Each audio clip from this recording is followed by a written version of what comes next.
Personalities in the United States, and he has a new video out, and we were faced with a complex problem in production. That is, how to show you any of this video. The video is Howard Stern's negligee and underpants party. And Howard, believe it or not, but you will believe it, we can't show anything.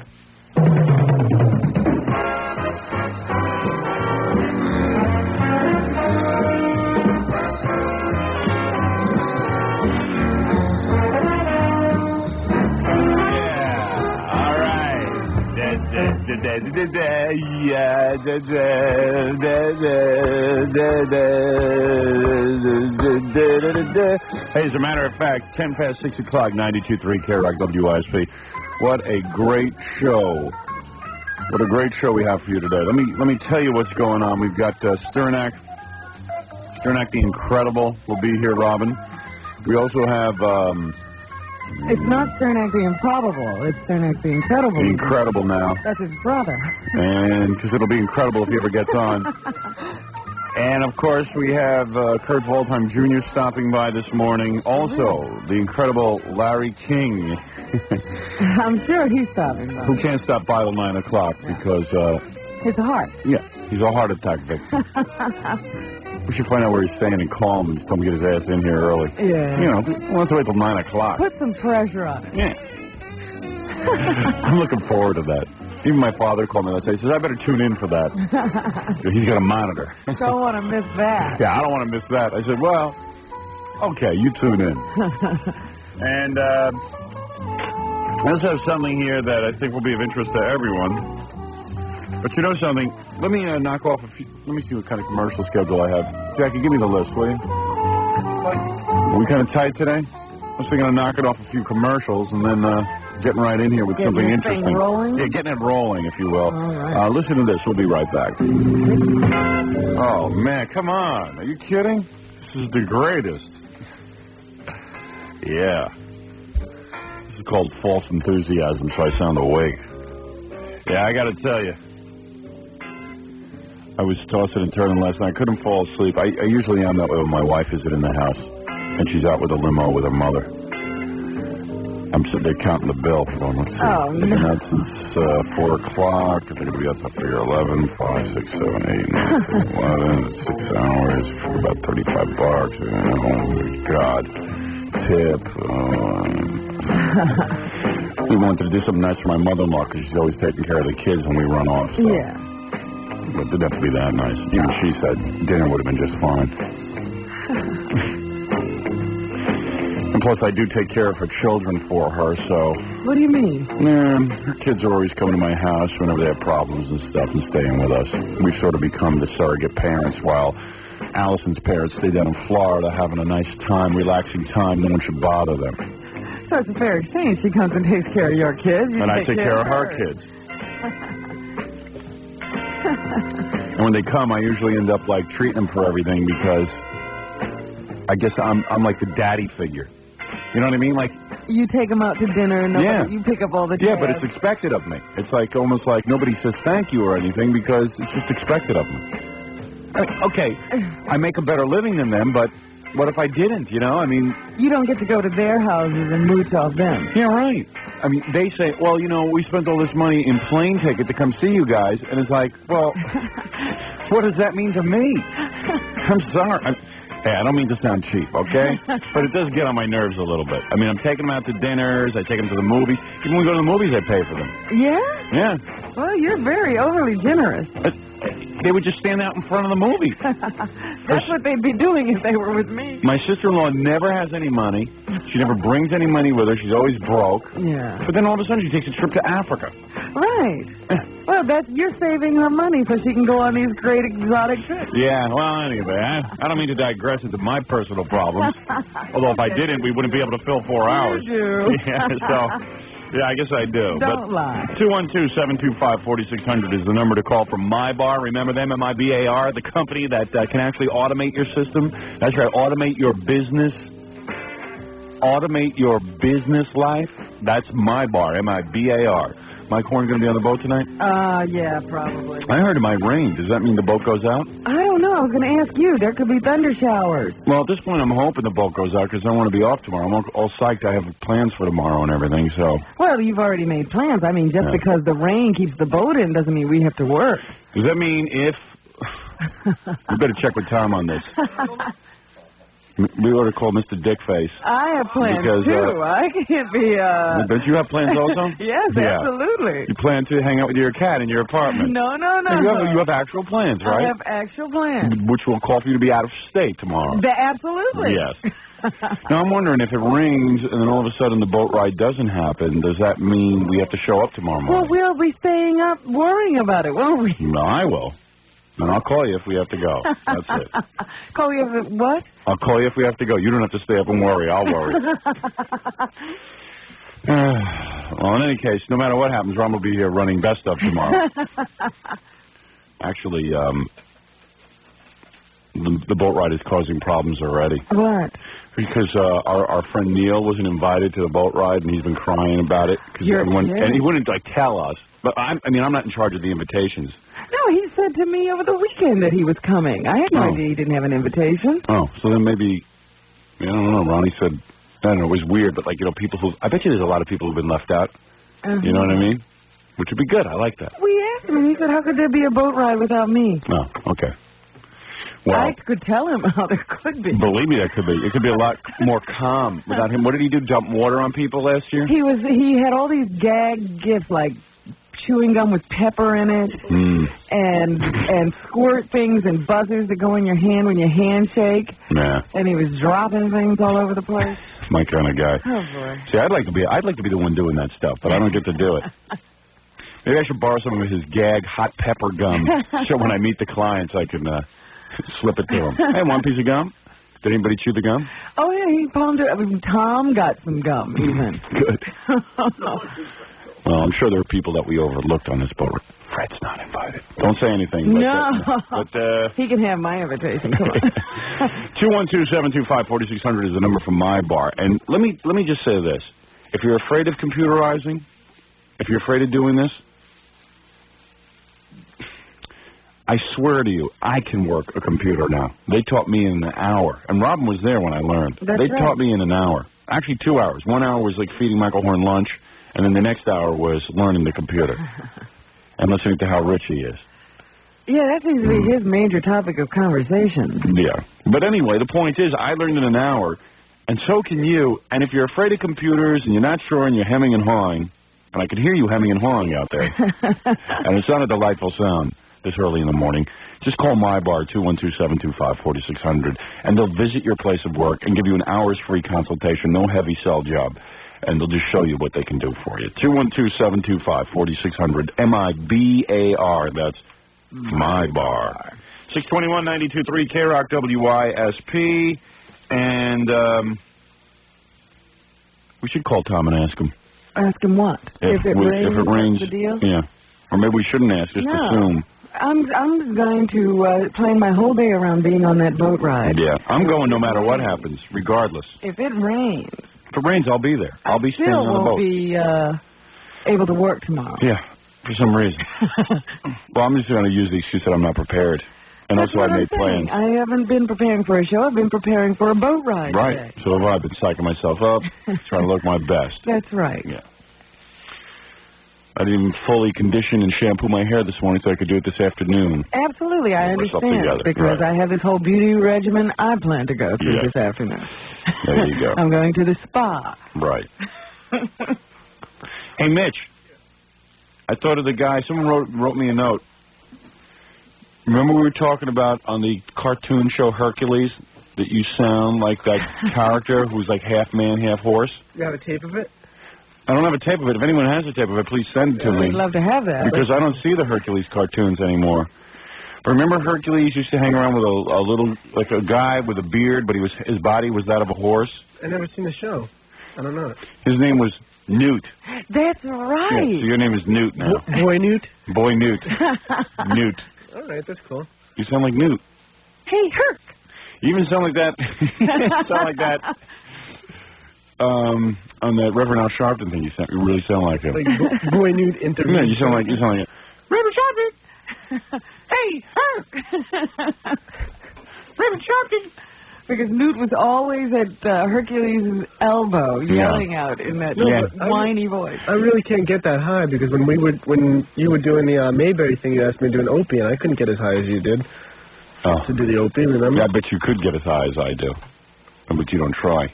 He's almost talking that high in his normal voice. Exactly. What are you talking about? I don't know. Hello. He's like Newt, especially on this tape. That's what... Mr. Sharpton, why do you like George Michael so much? Oh, yeah, Mr. Michael. Mr. Sharpton. It's Newt. You don't see it. Well, you don't listen to yourself. I try not to. Yeah. I have to do what I have to do. Plus, you're trying to make yourself sound a little deep today. It's not working. Like, well, Howard. Yeah, well, Howard, I don't see it. Howard, I don't see it. Yeah, but the guy's name is Newt. Newt. All right. Boy. I was watching the baseball game yesterday afternoon. You're getting very manly. I know. I've changed. Baseball, basketball. Yeah. I was actually upset that I didn't see the final game between the Lakers and the Pistons. Yeah? Yeah, I actually was upset by that. In fact, I know the final score was 108-105, but I don't know exactly what happened. Yeah, you don't know what those final seconds were like and that whole thing. And Isaiah Thomas, I didn't know if how he was playing on that injured ankle. Right, I was upset that I wasn't a part of that magic. That was pretty dramatic. Yeah. I mean, the guy'd be running up and down the court, and then when they'd take a break, he'd be limping. Yeah. That's a little. Strange. Yeah, that's a little much, don't you think? I think so. Either you can't run or you can. And why can't you walk if you can run? Right. It doesn't make sense. Yeah, I like those guys. You know, they go for the drama, the sympathy, and then the fans love them because they're playing injured. Oh, yeah. And he has like a PR problem anyway, so. Well, he pulled it out. Evidently, the fans in Detroit were really angry at him for a couple of years because he never went out on the court, or he was temperamental, or something was going on. I don't know. He was just not favored by them. Is what I gathered. Yeah. And now they think he's a real trooper. You know, because it's easy to do. You limp around a little bit. Sure, I bet you didn't even know which ankle it was. Probably limped on the wrong leg half the time. Hey, Isaiah, wait a second. You were just limping on your right foot before and last. Oh yeah, man, that's right. And Kareem Abdul-Jabbar, it really looks like a guy from another planet. With that goggles and no hair. How long is he going to play? Until he makes back all the money that he almost went bankrupt losing. I mean, he's got to be a pretty bitter guy. He had like all these millions that were just kind of, I don't know, I guess it was he claims it was a bad investment situation. Well, several bad investments. But he never sued his advisors. I got a feeling he sort of came up with his own investments. Yeah. You know, he's like one of those real independent thinkers, and he's going to, conquer the world kind of deal. Instead of just realizing he's just a basketball player. Yeah, when you're coming up with a different religion to join every 3 weeks, don't trust yourself to run your finances. Put your money into somebody else's hands in that case. So, that's a tip. Yeah. That's a real good tip. And the thing is that he looks like something out of Mars. And some of the other guys try to kiss his ass and wear the goggles, too. Did you notice that? No. Somebody else has that? Yeah, there's another guy in Los Angeles who wears the goggles. Well, there's a look to cop. Yeah. It's like, hey, man, I really like your look, Kareem. Go for it, man. But I think Kareem had a divorce and... Well, yeah, I know about that, but still, he had lots of money. Yeah, he made a lot of money and he kind of lost it all. Or that's what I read. I don't know if it's true. Well, I know he had some bankruptcy problems. And all he had to do was take that money and put it in the bank. He would never be bankrupt. Okay, granted, he'd never make tons of money off of it, but he'd make a nice, comfortable living the rest of his life. He wouldn't have to work. They had given him tons of money. He wouldn't make tons. And then he... Yeah, it always amazes me. Guys who make like a lot of money, they feel they have to like invest and see it grow. You know, they put into all these weird investments, and they end up losing it. Because you don't have to do that. If you have that much money, if you had an NBA contract like that, you don't have to invest it. You just put it in the bank. And so what? Let's say you miss out on two percentage points more interest if you don't invest in something. So what? Will you miss it? Really? Yeah. I mean, it's just going to get eaten up in taxes anyway. So why worry about it? You know, put it into something like a bank or bonds or something like that. They never think that way. They always think they're going to get like Donald Trump. They're going to invest in shopping marts, and they get nuts. They go buy farms. They do all kinds of wacky things. They should think of themselves as 9-to-5 workers who just happen to get paid a lot of money and do what every other 9-to-5 worker does. Put his money in a house and a bank, and that's it. They go out and start their own food chains, you know. Yeah, and it's not easy to run a food chain. I mean, you know, it's just not that easy. McDonald's is an accident. Right. It's not, you know, you take a good look at Wetson's that was big here in New York. It was the first McDonald's, really, Wetson's. By all means, they should have been McDonald's. Mm-hmm. They had, me, growing up as a kid, I can remember being 5 years old, my parents took me to Wetson's. There was no such thing as McDonald's. You pulled in, they had the burgers, the fries, the shakes. Where's Wetson's today? I don't know, man. I don't know. He's probably with Kareem in bankruptcy court. I don't know where he is. How the hell did that guy screw up? Well, in Baltimore, it was Geno's. Geno's. It was Gino Marchetti, a football player, started his own chain of food store. And he was lucky because McDonald's came and bought him out. You don't mean the Geno's that we see today. You mean like it was a different Geno's. Yeah, it was a hamburger joint Geno's, not a pizza joint. Same with White Castle, for God's sakes. They've been around for years, and they always just sort of remain mediocre. But I hear they make a lot of money. That company actually is deceiving. I think they made it on owning all those, you know, those little white brick houses. Right. They actually probably were on some valuable real estate or something. So the point is that, you know, these guys don't know what they're doing. Neither do we, so don't listen to us. So anyway, I was watching the baseball game. Who's there at the baseball game? Richard Nixon. No. Was this the Mets? Yeah, they flashed him on for 2 seconds, and I was like half asleep while I was watching it. And I could have sworn, you know, this was yesterday afternoon, 103 degrees. Yeah. Could have sworn Nixon was wearing a suit at the game. I mean, sitting there almost in the front, actually in the front row, wearing a suit to the baseball game. He's always got to look presidential. Look presidential.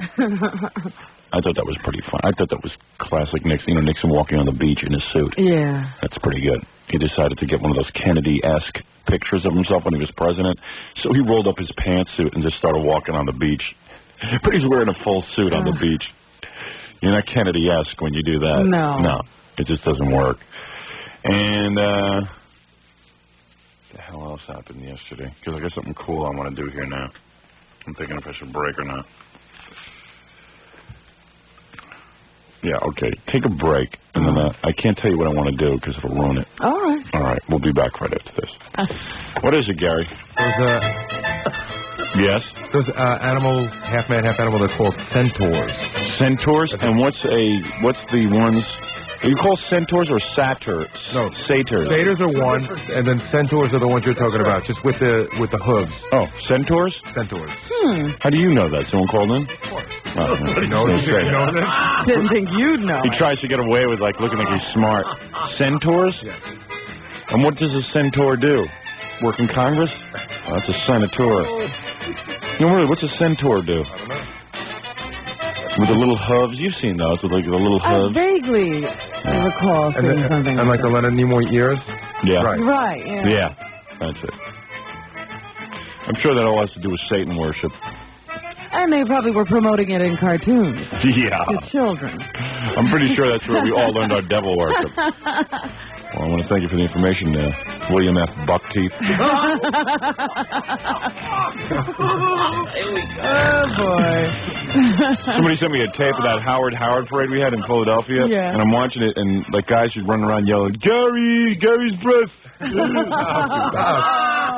you serious? Yeah. Oh, Gary's breath.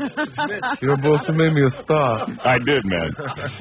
Poor Gary. Maybe that has something to do with why you don't get women anymore. Maybe. Gary doesn't get women at all. And I got a letter from some guy. From some girl who thinks you're real cute. What do I do with that? Probably threw it out. Because I don't want Gary to get laid. But, I don't know. What? Did she send a picture? No, she just said she met Gary somewhere, and, right here, Robin mentioned that Mitch sounded like the sidekick of Hercules. His name was Newt, N-O-O-T. I think Newt, the intern, sounds better than Mitch, the intern. I thought that was kind of funny. Yeah. And, I saved the letter, too. Hold on a sec. It was kind of, and I saved it because I thought the woman was insane. Hey, what's the deal? Tom actually called the hotel in England and asked him for an itemized bill. Mm-hmm. What? I got my American Express bill back yet from England. Yeah. 800-something pounds, and I indicated that that's about $1,600 because American Express does convert it into American dollars when they bill you. Yes. So usually I just submit my American Express bill, and Tom trusts me. Right. Because in all seriousness, I'm insulted. I never once gypped the company. Well, that's not entirely true either. It's not that he doesn't trust you, and it's not that he's always trusted you. Every time you've given me that receipt to give him, he gets angry. Yeah. This is like the fifth time. Well, why do you think he gets angry? Because he wants to see exactly how I spent that money. Exactly. Even if it adds all it is room service and phone calls. And a lot of the room service is, you know, when we worked out of our room. With Jackie and Fred. Right. You know, I mean, drinking alone, I mean, Jackie would come up and have a couple of beers every night. And he can't write without that. Mixed nuts. Yeah. You offered it. Yeah, no, I'm not saying I didn't offer it. I mean, how else do I get you to be funny? I got to get you loaded. So you don't sit there with that bitter face, like that bitter drunk. You know how drunks get when they're, like, nobody offers them a drink and they're belligerent and, like, why is this guy victimizing me, like making me sit in a room and not offering me something to drink? Does Jackie think somebody wants to be with him when he's straight? Yeah, really. No, because Jackie gets this, like, he's starting to get the angry drunk syndrome. Oh, he's always had it. So when he's straight now, it's sort of like he's sitting in the room and he goes, hey, you know, you're asking us to work cocktail hour. You know, he would make statements like that. He can't sit still. Right. He was crossing and uncrossing his legs. Yeah, and then I would have, and every night we'd go through a ritual. I'd offer him a beer, and he'd go, oh, get out of here. You guys are just going to talk about it. And then I'd give him the beer and finally start drinking, and then Fred would join him, and then I'd open up the mixed nuts. Yeah. And then they'd comment how I didn't drink, and I don't know how to live my life, and I don't know how to live it up. You don't know how to loosen up, right. Howard. And then they would drink and get loaded and have a good time and laugh at all their own jokes. So it's like a lot of fun compared to what you do. Yeah. No, it does. No, really. No, I didn't mean that as a... No. It was a lot of... I'm sure it was a lot of fun. I mean, it just... But don't you think it would depress you if you couldn't get through one night of writing without worrying about cocktail hour and that you were missing the beer pub crawl? I mean, after all, the reason you're in England is to work, and that you feel angry and bitter because you haven't been offered a beer the moment you walk into any given room. I mean, should that be the like, you know, when you're a cigarette smoker? Yeah. I remember this as a cigarette smoker. I'd be angry if people wouldn't let me smoke for more than, you know, if I had to go 5 minutes without a cigarette. And if they wouldn't let me smoke, it'd be worse. You wanted it more. I wanted it more, and I'd have to. It would just totally distract me. Yeah. I mean, when it gets like that with beer. Well, that's like Jackie couldn't stay in bed at night. You know, we're a pusher every time we walked in. Yeah, because I knew. Because you would walk out of the room and you'd say to Fred, can you believe you didn't offer us a beer? You know, it's like, you know, can you believe you didn't offer us oxygen to breathe? You know, it's like that should be the foremost thing on my mind. So I've learned that with him already. You know. And Fred goes along for the ride. He'll drink if someone else is drinking. Yeah. But if I didn't offer the drink, Fred wouldn't think twice about it. It's not that important to him yet. Hang around with Jackie another year. It will be. Can you believe we're in England and we're not drinking? I mean, it's like... Don't you remember Jackie saying every morning he'd leave your room every night and say, now I'm going to go back home and go to bed. Yeah. And then every morning he'd get up and say, yeah, I couldn't sleep. I got up at 1 o'clock, got a cab, and went to a disco. Went to a disco and drank. And we say, well, why'd you go to the disco? You didn't want to get laid. You're married now. And he goes, yeah, I didn't want to get laid because I just want to get a drink. Yeah. 2 in the morning. I mean, it's like... And we had to be up early the next day. What's with this switch? But anyway, I don't know, Jackie, look, I'm not one to moralize, but when drinking becomes that important and you start getting that bitter face... I haven't denied any of it yet. Yeah. It's really kind of bad. And it's like, I know this pressure's on me to be the perfect host. Right. I have to be the hostess that night. Well, if you're going to be working in the cocktail hour, you better provide some cocktails. And if you're anything, you're the perfect host. Hey, man, don't say... You're the perfect host. I mean, the beer was flowing, wasn't it? And then Jackie, then a scotch bottle fell out of my refrigerator. He goes...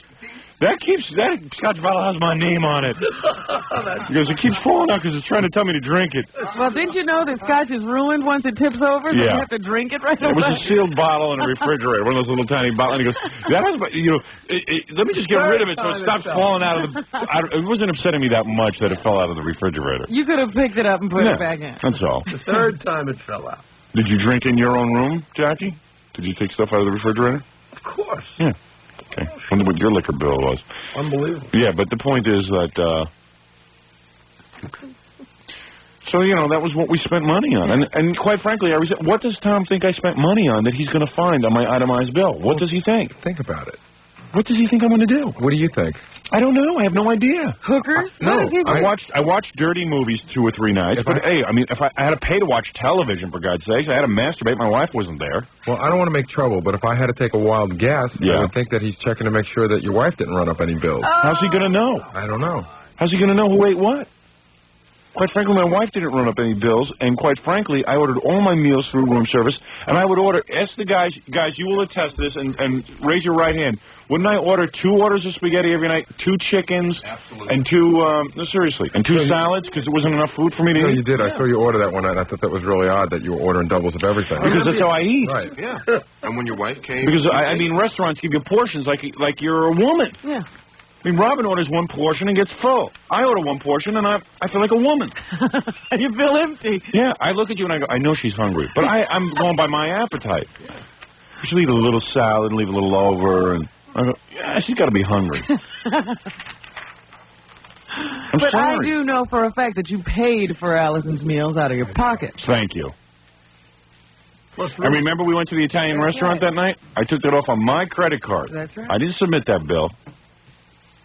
As a matter of fact, why didn't I? Yeah. Because me and you ate on that. Right. That's right. Yeah, I paid out of my pocket for that meal. That's right. That's right. We put And out you cash. said, right, and I said, why didn't you get a receipt? And you said, Forget it. Yeah. You know something? Tell Tom I want an additional $50, and Robin wants an additional $30. And you didn't even, you know what you didn't submit? What? That you're allowed to submit. You probably saved them $100 right there as your tips. What you tipped the chambermaid, and any tips that you give to the that's bellboy, right. you're allowed to you didn't submit put those. your tips down. You tell Tom $150 additional I want, because he's being such a dick face that he doesn't trust me. What do you think? You know, at this point, I could see when I was working at WCCC in Hartford, I might have tried to pull a scam for a free meal because I was making $12,000 a year, and I had no money. But I know I make a decent living, and I'm not going to jeopardize my job by trying to submit phony bills. I mean, I'll pay the extra $100. Hey, don't even laugh, you moron. Hey, wait till we get to your big audition at Dangerfields, Mr. Movie Star. Oh, that's right. I Yeah. forgot. It was a big night last night. A big night last night. For another big disappointment in Jackie's life, we can drink more. Talk about the movie that everyone was in except him and that he auditioned for. That beer? Yeah. As a matter of fact, we do. I said, how'd the audition go? He goes, oh, I was brilliant. And I'm going, that means you didn't get anything. That means nothing. You got nothing. Brilliant. Oh. I killed. If goes, Jackie yeah, I was killed. brilliant, he wouldn't be here this morning. Yeah. Let's go to London and feed you. He'd be in Los Angeles at the writer's strike. But anyway, I really do come to life on the air, don't I? Jackie sits around all day. He doesn't say anything all day. Gets on the air, I don't know. He becomes a terror. He all of a sudden has a wit. So anyway. I don't know how he does that. Yeah, I don't get it. Back in the office, he's nothing. It's called saving yourself. You know, it's called not blowing your load. But anyway, it's called just, relaxing until the big game. Yeah. I'll tell you something. No, I'll tell you something. And let's call Tom. Let's call him. Let's ask him what he thinks he's going to find. Yeah. Let me take a break. I'll be right back. Everybody stay in their place. Don't go anywhere.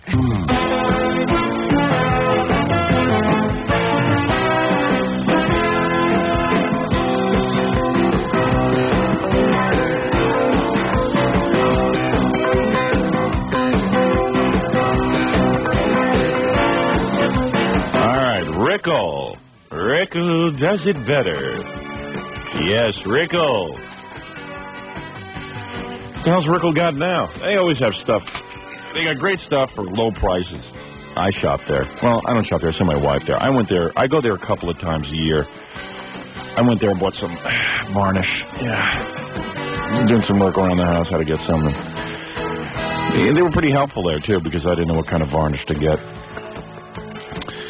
Because the painter told me to go buy it. I know what it was. The guy who put my alarm system in told me to go buy it. For some reason, he uses varnish when he puts the system in. He just needed to get you out of the house. Yeah, and wanted to be off his hands. It's like when they tell the guy to go boil the water in the Western movies when his wife's having a baby. Hey, here's something good. What? Price Pfister kitchen faucets. A fabulous faucet with a funny name. single control kitchen faucets in polished chrome finish. I like that. With or without spray feature. And I know you enjoy that. Robin likes to have her friends over and they wash each other's hair. Sale price from $54 to $64.99. That's right. Save up to $10.99. All right. That's a pretty damn good price. I've seen those sold for $300-400 elsewhere. I have. I really have. Yeah, I shop that kind of stuff. I enjoy it. 653 92.3 KROC WYSB. Go to Rickle. They're good. They're excellent. Even though Cousin Brucey does their pre-recorded commercials. I haven't heard those yet. Yeah, I'm dying to hear those. Do they run them on this station at all? Not this station. This is your cousin. And, other stations run them, like Z100 and PLJ and... this is your cousin. Hello? He actually says that. Yeah, hi, this is your cousin. Hi, this is your cousin Brucey. Hi, this is your cousin Brucey. Rickle is it. I was so surprised that they didn't approach me on that. Really? After the good job you've done. You actually shop there. I go to Rickle all the time. I built myself my first walker because I'm so old. I barely walk. And, when I got my first toupee, I couldn't afford much. I was working at WABC for Rick Sklar. We had the #1 station at a 15 share, and he only paid me $30,000 a year.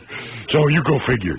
And I had a toupee that I made myself. I got some rubber glue from the cement can, and that only cost me 39 cents at Rico. Yeah, it's your cousin Bruce. And, I saw a technical error in that Dirty Dancing movie the other day. I was looking at it. And Cousin Brucey wasn't he a technical supervisor on that? Well, he made that big hubbub to do about the Good Morning Vietnam movie when Robin Williams was moving on and off mic and his voice level stayed the same. Yeah. Well, there was a scene in Dirty Dancing where they took the needle off the record and the music kept playing. Ooh. Now, wait a second. I defy you to prove that. I call that schlock jock TV movies. Movies. That's it. Let's talk about Rickle. Get off that topic. I use Rickle varnish to keep my rug on. That's right. Slap a little of that on and keep my dew in place. Really? You saw that? Yeah. I got to go back and look at that. Absolutely. Where do you see that? In the beginning? I'm trying to think of... No, it has to be like the middle or the end of the movie. And he's playing the record? No, he's not playing the record. Is that during the dance scene when they're dancing in the private studio? Probably, rehearsing. Yeah, I think I saw that. Yeah, and the music is still playing, but the needle is off the record. Surprised Cousin Brucey didn't come in the middle and just make them do that, reshoot that whole scene. That's right. I wasn't there. They didn't ask me to be technical advisor for those scenes. I have an excuse. You can put me under a lie detector test. I don't care.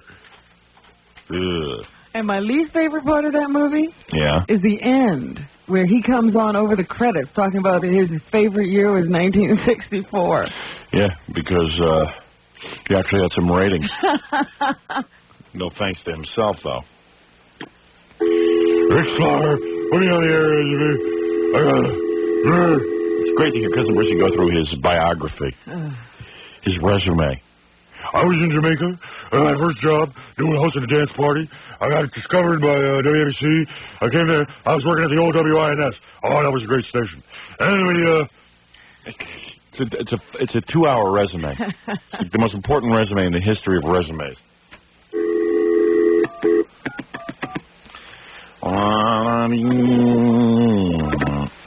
nuts. I hate when I do that. I hit 2 5s instead of 1. I really apologize for that. I got to tell you. You know what it is? I got to talk over the dialing. It's hard. So I can drown out the sound of the dialing so no Nick listeners won't tape record it and start calling our general manager. Do people actually do that? They tape record me, dialing a number? Sure, and then they can tell the number from the beat. Yeah. Hey, Penelope. Hi, Howard. You're on the air. I'm on the air. Yeah. I'm also sound asleep. Oh. No, you're not. You're awake. Good morning, Robin. How are you? I'm okay. Where's your hubby? He's in the next room. Would you like to speak? Please, if I may. Hold on. Tom, you're on the air. You guys laughing at that? Yeah. He gets air conditioning. I get the sofa. Tom likes his airtime. He likes his airtime. Here's Tom. He's general manager of the station. Oh, God. What's today? Yeah, like he doesn't love when I call. Just 1 second. Can you talk to me for 1 second? What? No, he said just 1 second. Well, what is he busy? What is he doing? I can't imagine what he's doing. His ablutions? Tom treats you. He treats you like a child. Yeah. Oh. Tell him in a minute. Yeah. In a minute. Just comes away. Stop annoying him. Even when he loves it. It's like, put his name on the map. All I know is he's been in the business longer than I am. Nobody ever heard of him. That's all I got here. Everybody's heard of him. Are you kidding? Don't flatter yourself. No, everybody has. In fact, Tom gets no credit for the station. Really? Of course he does. Yeah.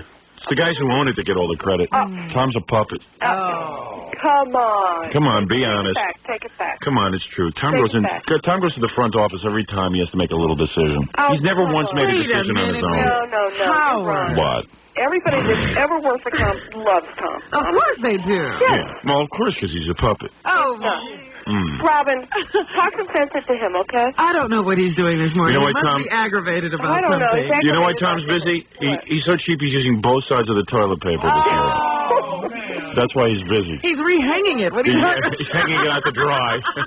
I'm going to go listen on the radio, okay? No, don't go listen to anything. Wait, here's Tom. Tom is a puppet. No, he's not. Where's my ventriloquist dummy? Wimp. Oh. I'm just angry. I see that. Tom? My head can't move because there's nobody here to work it for. What'd you say? What did he say? My mouth can't move because there's nobody here to work it for. Yeah. Well, you know, he'll make decisions. He really does. I mean, he's into that group decision-making thing. I could never get him to make a decision. That's not true. It is true. You always get back to me. Howard, I'm sorry. I apologize. You're right. It is. The only decision you made on your own is...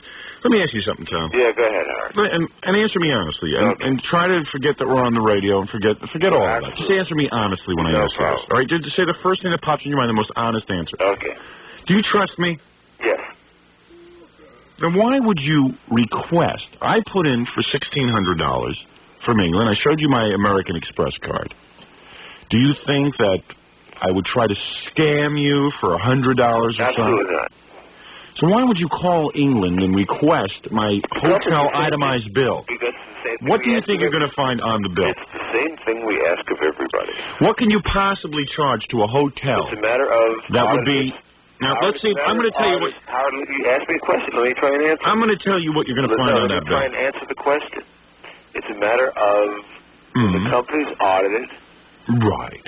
The auditors want to see specific bills, and it's responsibility to make sure that we have specific bills for the auditors to answer their questions when they say, where did the $1,600 go?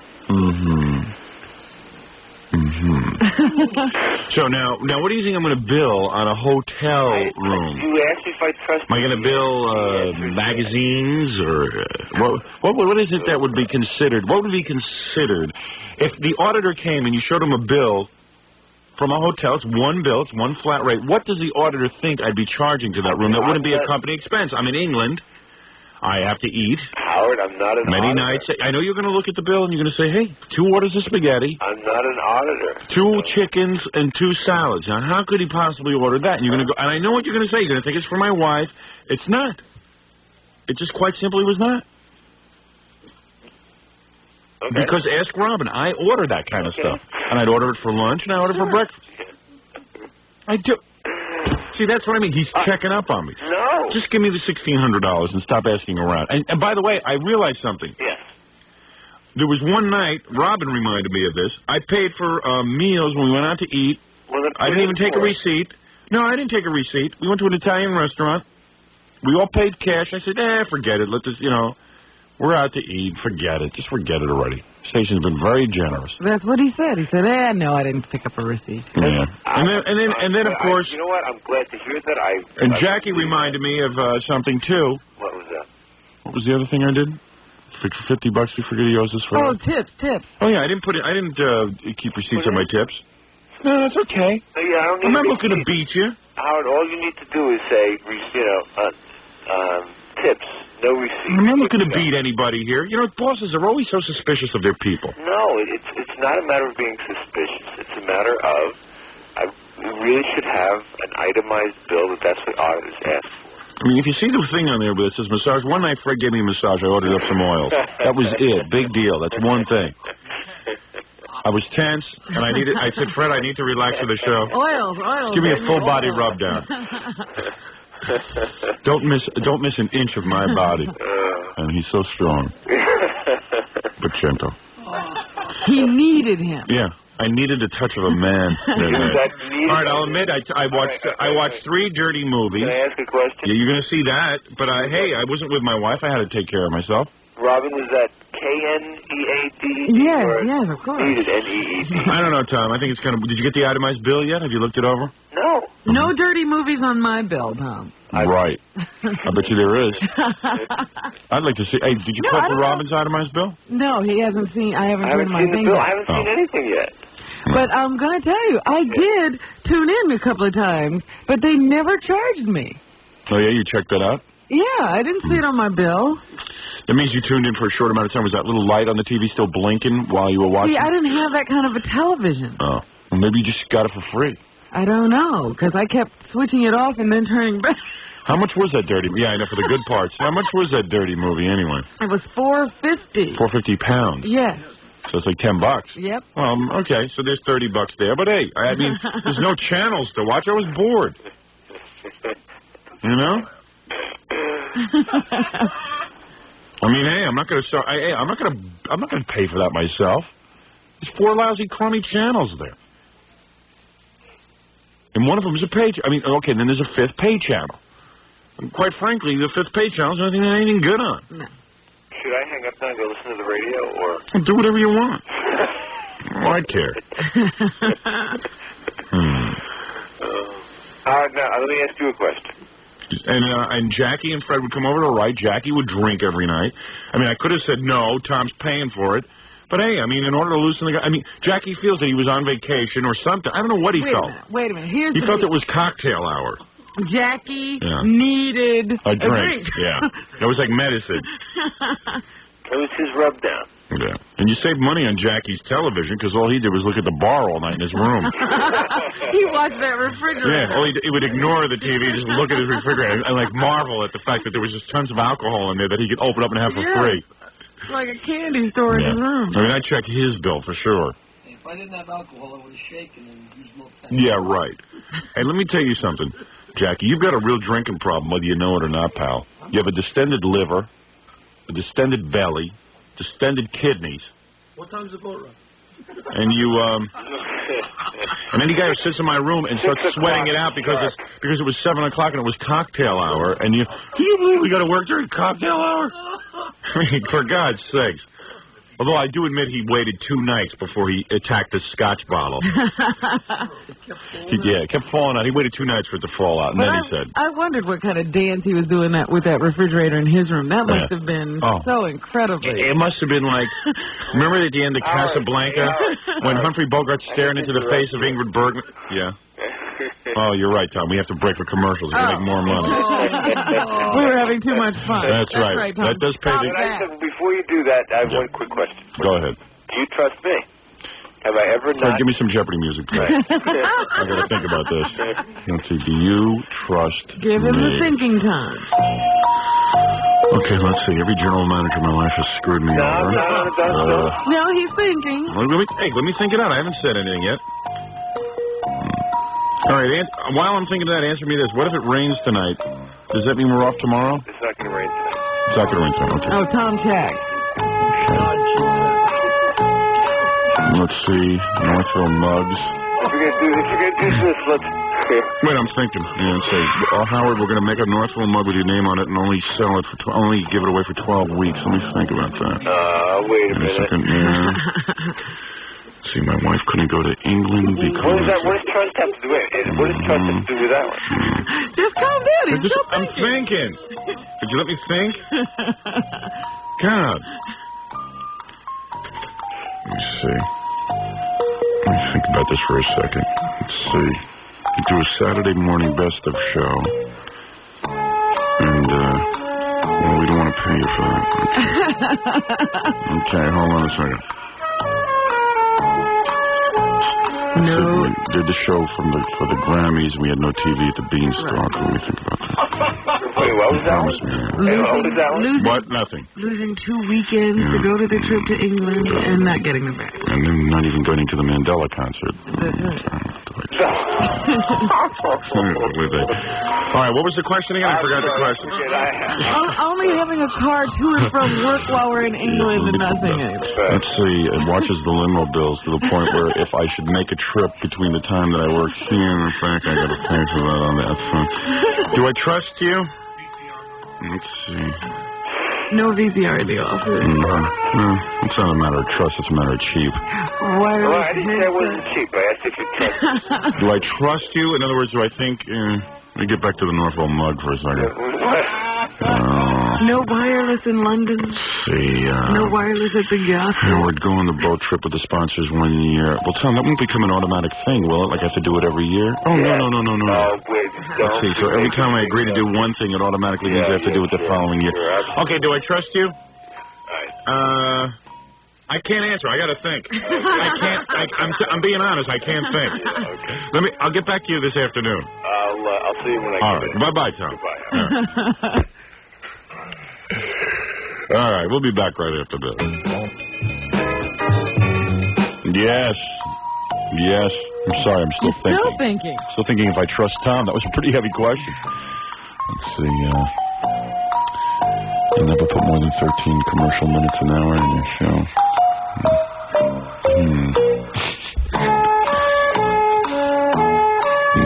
All right, enough thinking. I'm sorry. Just see when people pose questions like that during a show, and I get totally distracted. Hey, Nutrisystem, God bless you. Doing a great job. Man, oh, Shuvitz. You are doing a great job. I'm telling you. I have never seen so much weight come off of people. I have never seen anything like it.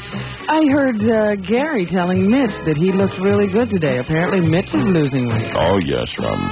Yes, Mitch is handsome. You know who Mitch looks like? He looks like Ewok. You know who he sounds like? Newt. Remember that on the old Hercules show? Yeah. Yes. Hey, Newt. Newt was annoying but cute. Yeah. Sort of like Mitch. Yes. Hey, you know who else was at the baseball game yesterday? Letterman. I was going to hop in my car and drive over. Hey, when are you going back on the air? I got to sell videotapes. Please go back on the air. Come on. Yeah, I heard that he actually made a TV appearance. During the game, I heard he was taping something. He was interviewing David Cohn. Really? What's that guy's name? Is that the guy's name? The pitcher? Cohn? Is that his name, Fred? Gary will know. Anyway, I heard he was taping something there that's going to be shown on Saturday's game.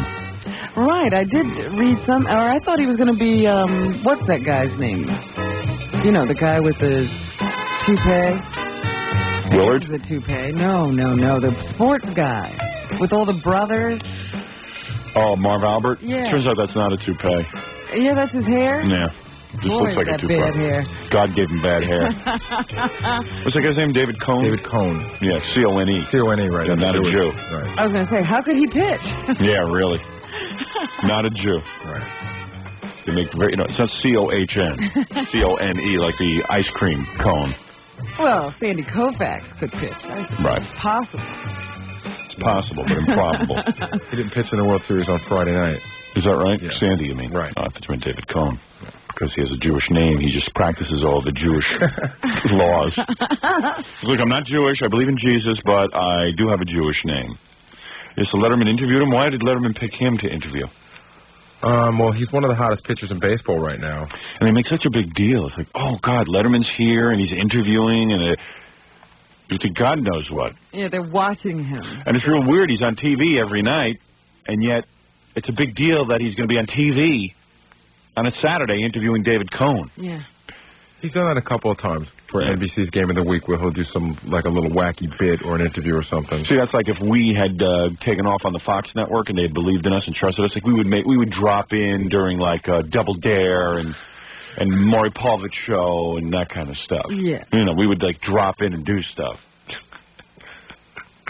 Boy, oh boy, wouldn't that have been it would have been really good. We'd drop in on like 30 Jump Street, or whatever that is. 21 Jump Street. It should be 30 Jump Street. Yeah, well, it's getting old, that show. Real fast. Nutrisystem, though, Mitch does look good. How much weight has he lost? I guess he's lost about 18, 19 pounds. Yeah. Is he real strict with it, or? He looks at it. I never see him cheating in the office or anything. He just eats what they give him, and he works out, too. Good for him. Anyway, let me give you the number for Nutrisystem, 718-896-4200. It's a Nutrisystem weight loss program. David Cohn. This is real good. I got a real good phone number here. I'm going to do this now. I told you I'd get this number. Nobody keeps any secrets from me. Oh, okay. I'm the king. I know what you're talking about. I told you I'd get that Morning Zoo's phone number in Philadelphia. That dickhead. Can't hide from me. Here we are again. They just changed the number yesterday. We have it the next day. It's got to drive them crazy. We're like his poltergeist. Yeah. They're here. You're back. Mommy. I love it. I love it. The zookeeper. He's got to be feeling real low. A guy from New York who does a show from outside of New York is beating him. It's got to be. This is the number, Robin. Right. The zookeeper might be doing a bit or something. Yeah, you know who it is. One of his many bits. Doing some birthday announcements. Yeah, in the true zookeeper fashion. Larry King's coming in at 9? Well, maybe 8:45. Who told you that? His assistant. Tammy? Tammy, yes. I wonder if he does her. She said to send a big kiss to you. She couldn't make it. I think she digs me, that Tammy. She's a big woman. She's got to be about 5'11". You mean tall? Yeah. She's very statuesque. She, Hello? Hey, zookeeper? It's Howard Stern. We're on the air. Is this the day I'm supposed to act like the disc jockey from Philly? Is this Howard? Oh, I'm sorry. Call me back and I'll act like him. Who is this? That's probably one of his interns or something. Because that's the number. He sounds more like Newt than Mitch does. Is this the day I'm supposed to act like the zookeeper? Call me back and I'll act like him. Yeah. Oh, they're so lame over there. Now it's going to drive them crazy because they got the number again. Ah, damn. Gotta go. Next time he calls, do this. So we'll see what they're going to do. I love driving this guy crazy. See what the game plan is. Because he's such a pompous jerk. And you know what it is? He's going to self-destruct. He's on the air ranting and raving about me now. He's going to drive all the rest of his audience over to me. A douche. I'm sorry. Your call cannot be completed as dialed. They got the operator in on it. The FBI.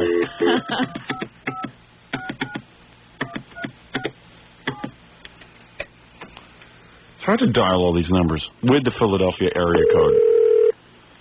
I think there are a lot of Philadelphians, though, who do resent us coming from New York. I was watching that tape of the Howard parade. Yeah. And a lot of the Philadelphians, some Philadelphians still like the zookeeper because he's in Philadelphia. Well, those are narrow-minded people. It's the only, I can't compete with that. And a lot of women think I'm a real jackass, but the guys think I'm cool. There are women who like you, though. Yeah. There were some women on there who thought I was happening.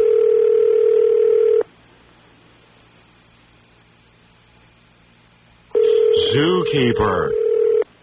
Like he's looking at the phone and going, gee, do I pick it up? It's him again. Maybe I'll say some obscenity or something. What do I do? What do I do to look witty? Zookeeper. I'm Zookeeper. I like this. I enjoy it. I enjoy that we're winning in the ratings in Philadelphia.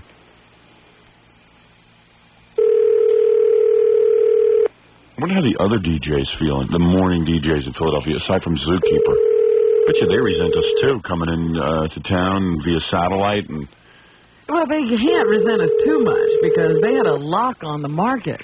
Right. Before we came in, we made the market mobile again. I know that black station now that's #1 must really like me. They should put us on the payroll. Yeah. That's always been my concept, that other stations should pay us. Yeah. To stay out of a market. Like in Washington, we should hold them up for ransom.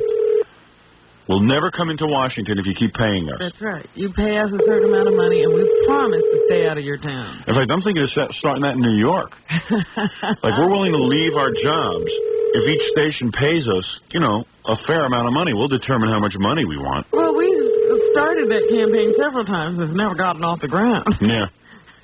I would think that, you know, the Morning Zoo would be smart to do that, and Jim Kerr and those guys. Oh, yeah, get together. Put the money in the pool. Yeah. I mean, instead of spending it on advertising and commercials and stuff, just pay me and the whole crew here to stay off the air. In those stupid contests, just give us the house. Yeah. Give us a house, give us money. Give us the card. We'll be off the air, and then you guys will do well. You'll flourish. There'll be something like a 6-share available for listening. That's right. All the men will be back. That'll convert into ratings, a lot of advertising dollars. Jack up those rates. Yeah. Certainly any WFM, Dave Herman should be paying us. I mean, personally. Unfortunately, they're not paying him. Yeah, they so pay us. That's a good point. Wouldn't it be embarrassing if they paid us more than they paid Dave Herman? You know, I found out how old Dave Herman is. How old? This is going to shock everyone. 64 years old. Yeah, he is 64 years old. Well, in that case, he looks good. Yeah, really. Can you imagine that? Boy. How old is Scott Muni then? I don't even know if I should say. I mean, I am so shocked. He's 6 years older than Dave Herman. He's not 70 Stop years it. old. Yeah, I'm telling you, he is 70 years old. It's impossible. Hey. Oh, he looks it, but I am telling you, he is 70 years old, and I know from someone who saw his birth certificate. Allegedly, anyway. I didn't see it myself, but he told me. Scott Muni is 70 years old. Well, they must have a little room just for them to nap. Yeah, during the show. Here's some Beals. Now when he comes on the air, Scott Muni does 10 minutes of weather when he comes on. The first part of the show is 10 minutes. And now that he came back from England, he's like, well, I'm telling you, it's unbelievable. We were on the actually, I'm sounding like Larry King. Let me get into Scott Muni. Well, there you go. A different growl. Got to be careful. You slip into Ironside and Larry King when you do Scott Muni. Well, what was the guy who pushed Perry Mason? Mark. Who? Mark. Mark. Can you push a little faster? They're getting away. So Scott Muni comes on and he says, "Hey, it was unbelievable in." When we were in England, it was very cold. When we came back to New York on the plane, the British pilot said it was 93 degrees in New York. And we thought it was some of that British humor. Oh. So when we got off the plane and it was... I'm hyperventilating. If it was, You're getting dizzy? Yeah. He told us it was 100... Well, I'm going to really hyperventilate out here. Getting dizzy. Do you know my birth certificate was signed by Lincoln? What do you mean I'm not 70 years old? I just got too much oxygen in my head. Yeah. I feel like I just did a shot of helium. He was doing 10 minutes on how he thought the pilot was lying, and it turns out he wasn't lying. Oh, lame bastard he is. Yeah, I heard that while he was in England during the shows, he would do English weather from New York. Yeah. Awesome. All right, 723 at 92.3 KROC I'm hyperventilate. I can't think straight. 92.3 KROC and WYSP. No wonder Scott Muni makes no sense. I was going to say, now you see what his problem. Yeah, I'm dizzy. All right, we'll be back right after this. Yeah, big boat ride tonight. Oh, yeah, I'm looking forward to that. Forward to seeing Jan and Craig. All those guys. I've gotten all psyched up. I can't wait. That's right. I already bought 30 cassettes of Dungeons and Dragons to give to their children. That's what you're giving out as gifts. Yeah. So their kids will have a defense when they bump off their parents. Did you see that Dungeons and Dragons kid on TV? No. What does he look like? The kid who killed his parents. Was it his parents or his father? It was his parents, both of them. Yeah, both his parents. He was on TV, So he's going for the insanity plea. Oh, yeah. Because when he first because he has all these friends testifying who used to play Dungeons and Dragons with him and saying, yeah, he's normal. He's just making this up. And the kid was sitting in the courthouse drawing perfectly symmetrical numbers on a sheet of paper, never looking up at the judge, and just drawing 1 through 10, but in perfect lines. Yeah. And they even showed you the drawings he was making. I think he's staging a good one, this kid. Yeah, I was going to say, notice how this peculiar, bizarre behavior that's so obvious never appeared before. Nobody else saw this before. They showed his taped confession, and they said to him, did you kill your parents because of Dungeons and Dragons? He goes, no. and then, a week later he had this new defense. Well, he didn't want to besmirch the name of the game. They did find some aunt or something who said that he was a weird kid and used to talk to himself a lot. But, yeah. Who knows? Oh, you got a tape of him? Let me see. This is a tape of the kid, but it's not anything unusual. It's not him acting wacky like Charles Manson or anything. So I'm asleep in the chair. He was talking about his father being asleep in the chair. And he pointed it to her head and shot. I went back to my room and got another bullet, put it in, and went to the bathroom into my father's bedroom and held the gun at waist level again, a little distance away, and shot in the back of the head. Now, just who in the game told you to do that? The dungeon or the dragon? Are there characters in Dungeons and Dragons? And I guess he was an evil character. Yeah. I got to get into that. It's a cool game, I guess. I mean, it always seems like geeks are playing it. Yeah, but then there's a bunch of parents who, have gotten together to ban the game or try to warn other parents about the game because their children become obsessed. Might be a good idea at this point. That Ozzy Osbourne records. Stop it. I don't know. But, Dungeons and Dragons are for the guys who can't get laid in high school and pretty much like to run around the halls and stuff, like stab each other with imaginary swords. Yeah, right. They get into this imaginary world where they become... And things get worse for you because you do it because you want to have some, friends and get into something. But all your friends are geeks. Yeah, and then you don't get laid because girls see you running around the halls trying to stab each other and slipping each other secret notes. Yeah. Women just don't go for that. That's not what they want in a man. A Dungeons and Dragons expert. So that's who's playing it, I think. I don't know. Just very, very smart kids, generally. The bookwormish types. Weird confession, too. Went in, shot his father. Shot his mother first. Shot his mother, rather, who was sleeping in a chair. Then went back to his bedroom to get another bullet. Why would you only have one bullet in a gun and then... Have you seen the rules to the game? Is that in Dungeons & Dragons? It's a code of honor that you only shoot one parent at a time with one bullet, giving the other one an opportunity to wake up and do battle with you? That's right. Oh, I see. He was playing fair. Yeah. I got Larry King's hotel phone number. I should probably call him and wake him up. Make sure he gets in on time. Yeah.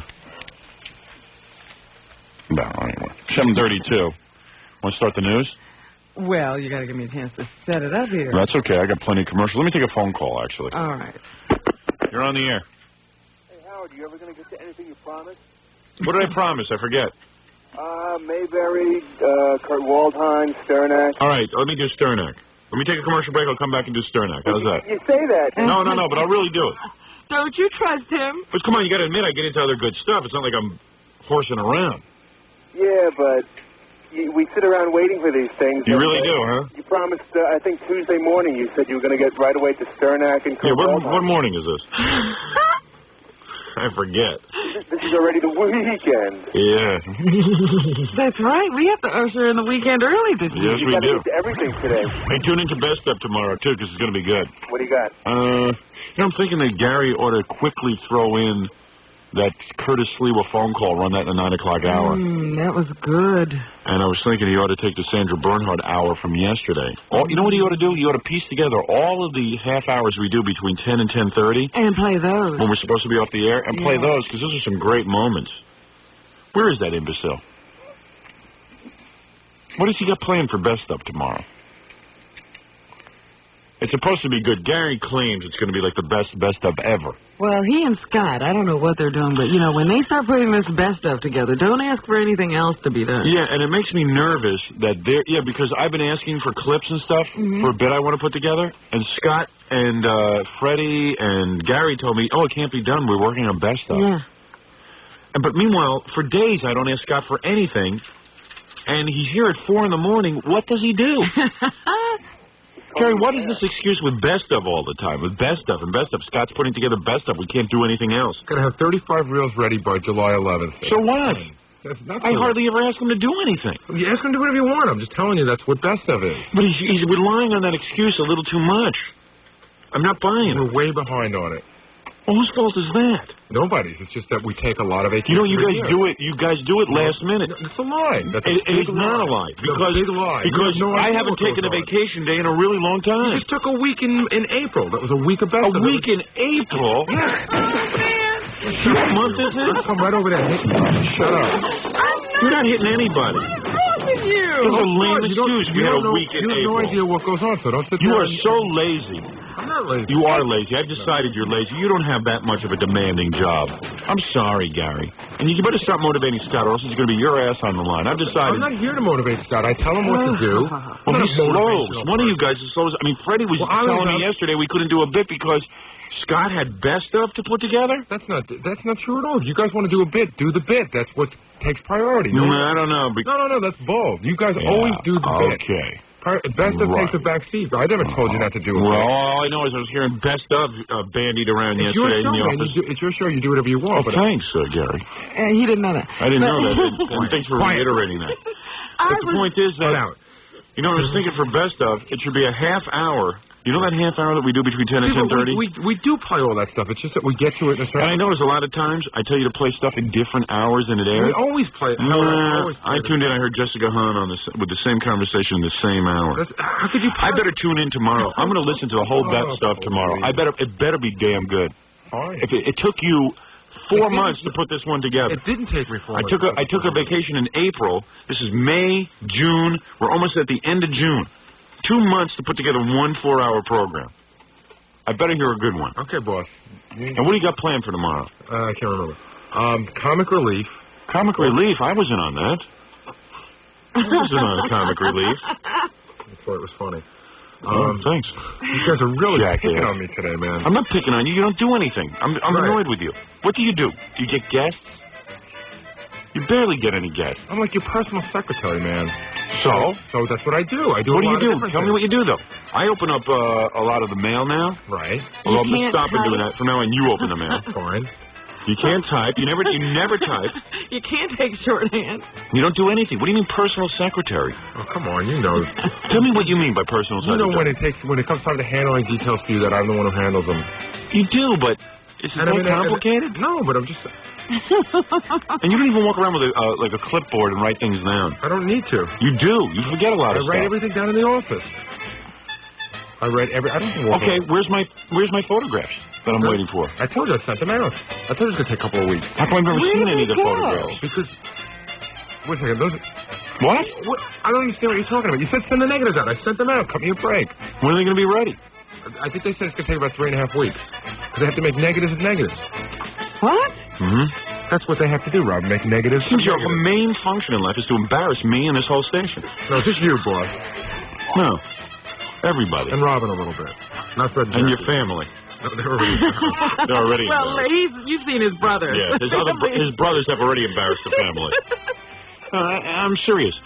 Hey, Howard. Best of what? Has Gary gone over your house and gone through all those NBC tapes yet? No, I have to hire Mitch to do that. Gary should have offered to do it for free. Gary's too busy for that. Gary's too busy doing personal appearances and best of. Opening up for Belzer. Heard that was really great. It was. Heard you did a real good job. I did. Heard Vinny Mazzio actually lit himself on fire. Several times. Yeah. I heard it made no difference what Belzer wanted. I'd go if you lit Gary on fire. Yeah. All I know is he was on for 15 minutes. I looked out 3 different times in 15 minutes. Every time I looked out, he was on fire. That's so Max. I like that. I think it's funny. I'm sorry. It is rather ingenious to be able to light different parts of your body. And what the amazing thing is, it's not a trick. It's not like some guy went out and invented an illusion. He literally lights himself on fire. Yeah. I heard 2 times the audience actually got up and lit him on fire. All 200 of them. One time I looked out, he had his shoulder on fire. Yeah. And he was waving his arm because I think he was doing a Richard Pryor thing. Oh, I see. And then what were the other times? And then the other time he had he had another part of his impressions. Yeah. And then I can't remember what it was the middle time. But the last time he lit his genitals on fire. Oh, he did. Except this time I don't know how he did it. Remember the time he did it on our show, and just one big flame, and he had to take his pants off. Every time the flame got lower, he had this can of lighter fluid, and he just squirting it. Yeah, that's a better way to do it. On our show, he let Robin put the lighter fluid on. She put on so much that his underwear started to melt, and he had to pull down his pants in front of like millions. Well, he was going for the long burning flame that night. Robin, how could it be that some people have not called 1-800-52-STERN just for that moment? I don't understand. I was talking to a guy the other day Yeah. who said he and his brother just got around to viewing the tape. Yeah. And he said they were crying.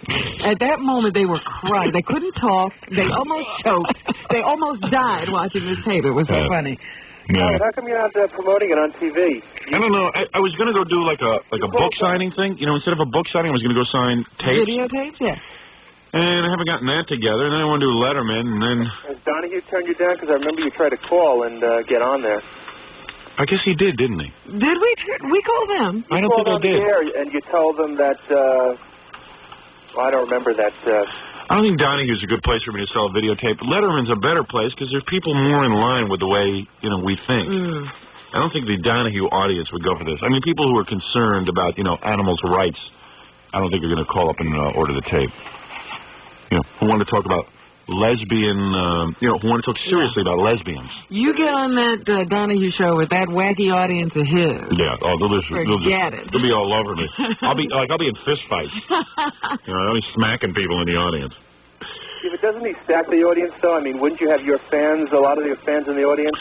I don't know. On the show? Somehow when I go on shows, nobody stacks the audience in my favor. Not in your favor, no. It just seems when I go on Letterman, the audience is already in my favor. It's nice and comfortable. And they are prepared to spend money on videotapes by calling 1-800-52-STERN. Well, I got my tape. It's great. Yeah, it's a lot of fun. I mean, I think it's the first project we've ever really put out, and it's probably the greatest tape ever made. Well, it is unusual. It's certainly not going to be like any other tape in your library. No, and it's the kind of tape that you'll watch over and over again. Don't tell me you watch that once and then just put it away. No way. It's one of those that you'll run to and show your friends from out of town. You want them to see it because it's so incredible. Say it. Say it. Fred, give me some gospel music, the one that's testifying. I'm doing my C. Vernon Mason impression. Really, I'm telling you, everybody I've heard talk about this tape finds it so incredibly entertaining. And they have to stop the tape at certain points because they're so broken up. Say it. And then they start it again. And they all have their favorite parts, their favorite moments. Say it. All right. And they view it again and again and again. Howard, you got to go to TV. Say it. Go ahead. Say it. Say it. Howard, start with Channel 9. It's a superstation. Oh, please, don't embarrass me. Morton Downey's already gone syndicated after 6 months. Morton Downey, you want to know what Morton Downey earns a year? Well, if the man earns $100,000 a year, he's lucky. But he's got so much publicity. Publicity with no ratings, though. But if that was you, you'd have the ratings. They'd put you on against. I don't need Channel 9. It's not to me. That's not a television career. I might as well be on Channel J. Why don't I just broadcast on CB radio and start my own radio station? But I'm saying. I mean, it's just not. It's not happening, man. Well, Geraldo. It's looked on as a joke in the industry. But Geraldo got off of it pretty quick. They snapped him up Channel 4. Yeah, well, Geraldo's a different story. Geraldo had network exposure. It's a different story, man. There's perceptions in this industry. You do Channel 9, then you're a Channel 9 performer. Yeah, look at Joe Franklin. Exactly. Where's he gone? And he's been on TV there for years. Well, let me ask and everyone said Joe Franklin's going to break into movies, and he never did. So there. He did. He just didn't notice. Yeah. Well, that's right. He was in Ghostbusters. I correct myself. Infinity Broadcasting, are they only radio, or do they do any kind of TV? They evidently are they call themselves like an enterprise where they're into like a lot of things, but everything is radio as far as I can tell. They don't have the balls to buy any TV stations. They should have bought some already and put me on. What's wrong with that? I don't know. And but actually, no, they do other things like co-venture my videotape. Yeah. So they are now in the video business. But they whatever I put them into, they'll be in. Let's put it that way. But they wouldn't be able to produce pilots that you could make yourself? Yeah, I guess they could. Who knows? I'm happy with them if it was radio, and I don't even want to be on TV. I want to jump to movies. I'm sick of TV. There's nothing to TV's not do creative. You can't do anything on TV. You can't think about it. Can I really flourish on television? I think so. Huh. Well, who are you? Do you happen to be Lawrence Tish from CBS? Is this who I'm talking to? Lawrence Tish? I'm just looking for some Tish. Hey, sir, why don't you let me go? I'll go do Sternak next. All right. You like Sternak? I love Sternak. All I right. haven't done it in the last 6 months. That's right. It's going to be good, okay? Has Jackie got a lot of good things written? No, I'm going to have to do this one on my own, I think. Jackie was dry when he wrote this. Jackie, there was no booze. Fred, I think, wrote a couple of lines, though. All right? Well, get him south between the commercials. I want this to be good. All right, let me go jot a few things down. Fred, take a long break. All right, I'll be back right after this with Sternak, I promise. I will not be distracted. Robin, if I get distracted... I'll get you right back on Thank course. you. We'll be back right after this. And, Gary, go do something, huh? I want to do something. What is on Best Of? I'm going to produce the show right now. No, what's on Best Of? Seriously. We're going to play all the tapes from Comic Relief. Now, why am I relying on Gary's judgment for Best Of? I don't know, but Gary has good judgment. But he gets lazy and then just starts picking anything. No, that's not true. I think sometimes you don't think about making Best Of the best show it can be. Come on. I go through the computer and everything that's in there. I'm not going to argue with you. I'm going to be listening tomorrow. Tomorrow's a great day. If you don't like tomorrow, you're never going to like anything. Comic Relief, what else? Remember the time that Joe Walsh called in because we were mad at him?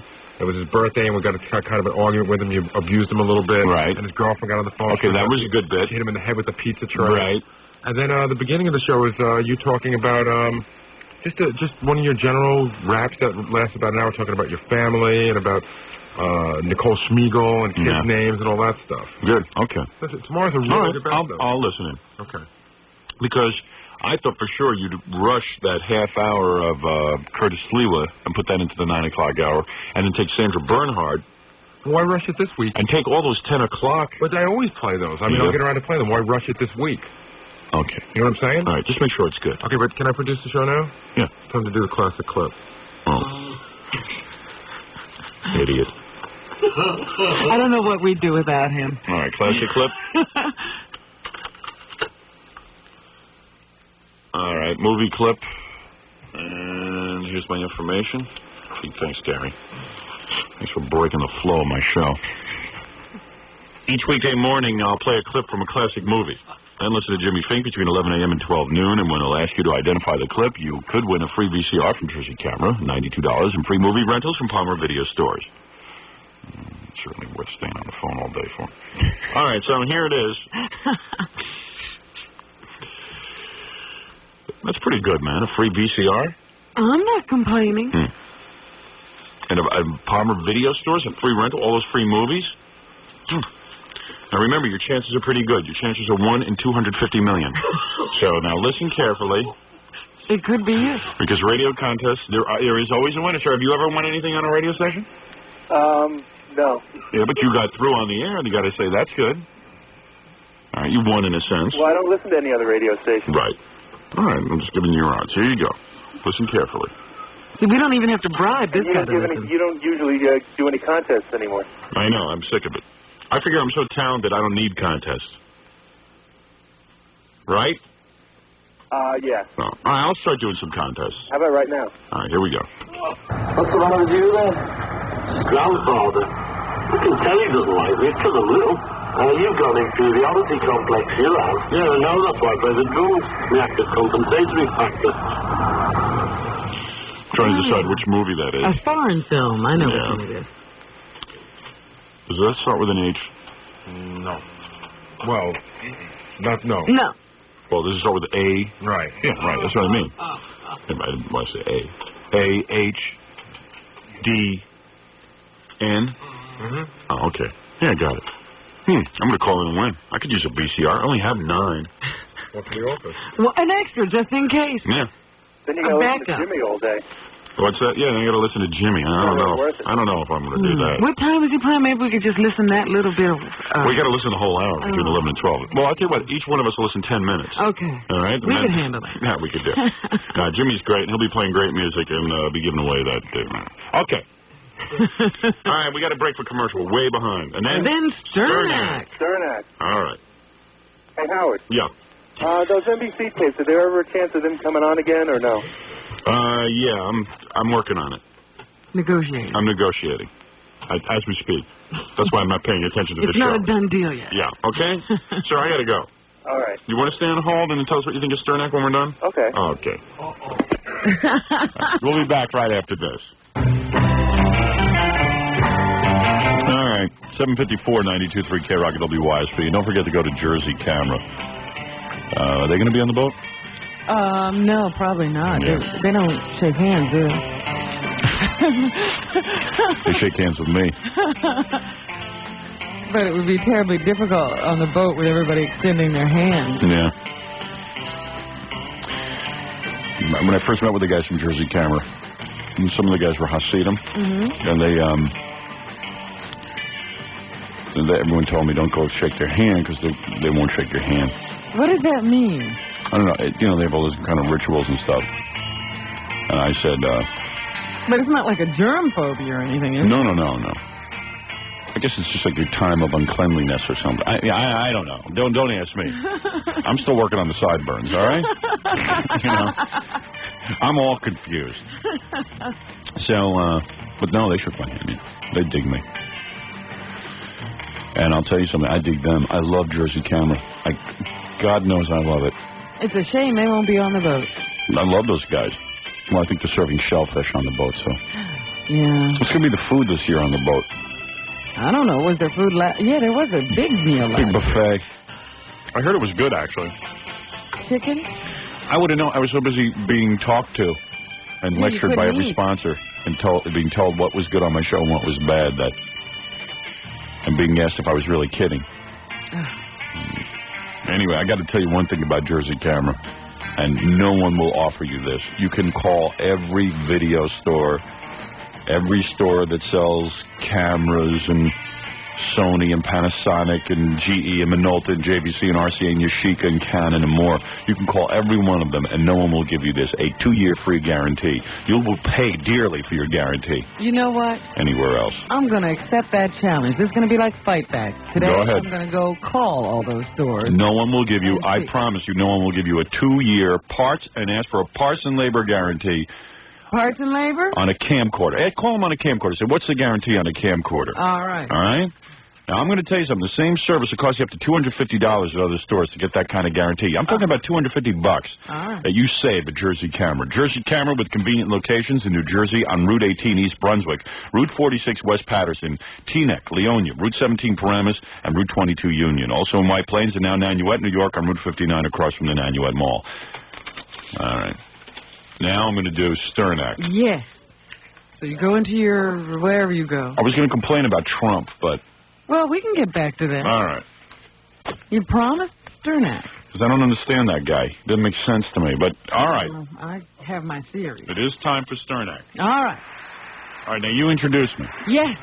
And now, from a fancy, spacious, and modern den of sexual frivolity and loving splendor, Gary's ex-girlfriend's new boyfriend's apartment, comes a man who dated Jim Baker, is hung like a Pez, and makes Murray Povich seem intelligent. Here he is, radio's answer to herpes. Yes. It's Sternak, the Improbable. Simsalabim. Whoa. Thank you. Yes. Let me help you up, oh great one. Thank you. May you be forced to choose between going down with the K-Rock boat or being shipwrecked with your sponsors. Yes. Tough decision. May your only daughter date a twerp even shorter and hairier than Mitch the intern. Well, I see you're back from the east, and you're holding in your hand 10 envelopes. And I am holding the resignation of all of my riders in my hands also. Yes. By the way, This is the way Johnny Carson should do the bit. All right. In your hand, you hold 10 envelopes. In the envelopes are the questions. But before you even see the questions, yes, you will give us the answers. In my inimitable style. That's right. Yes. Michael Dukakis, Howard Stern's nose, and the left side of Nancy Reagan's butt. Ooh. Let me see. Michael Dukakis. Yes. Howard Stern's nose. Right. And the left side of Nancy Reagan's butt. Name a Greek, a beak, and an antique cheek. Yes. Yes. Excellent. Very good. May your love life consist of Gilbert Gottfried's cast-offs. The answer is kitty litter. Kitty litter. Kitty litter. Kitty litter. Blowing into the microphone, you know? Yeah, you're doing a fine job. Kitty litter. What would you call Mrs. Dukakis' empty diet pill bottles lying on the side of the road? Thank you. All right. May you take contract advice from Jack Bruce.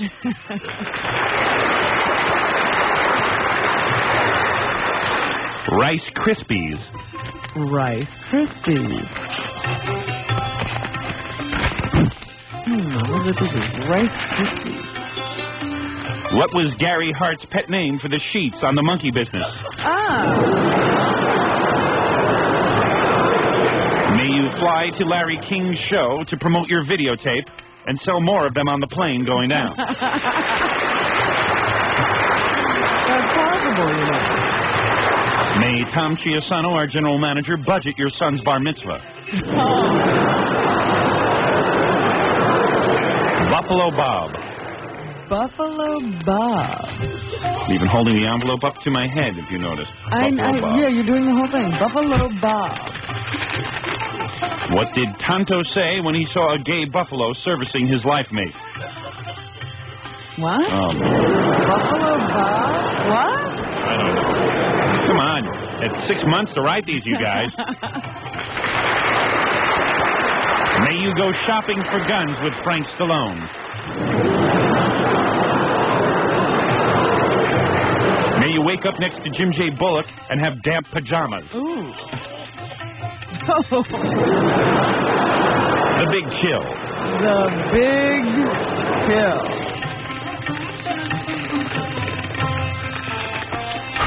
The Big Chill. Describe the sensation when Robin Quivers pleasures herself with an icicle. Who writes this stuff? May women be as sexually attracted to you as Robin Quivers is to Sam Kinison. Oh. That's not nice. I'm very attracted to Sam Kinison. May Ned Beatty bend you over and give you an acting lesson. He'd eaten more than his share. He'd eaten more than his share. Uh-oh. Uh-oh. I can see this one coming. Why was Rob Camilletti smiling as he left the orgy with his Oscar-winning girlfriend? A mile away. I don't even get it. Oh, dear. May your next raise come slower than a pay-per-view paycheck.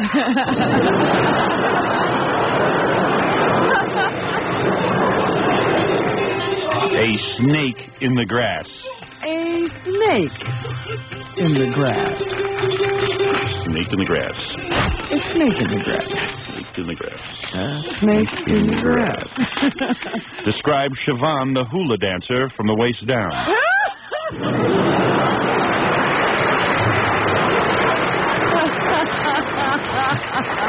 Now, may you go another 15 years with not so much as a whiff of Meg Griffin. How many envelopes you packing? May you be mutilated by one of Fred Norris's cart avalanches. Little inside humor. You got more than one envelope? Yes, 3 left. Oh. The smell. That's funny. May the scent of tuchus cause a growth in your shorts.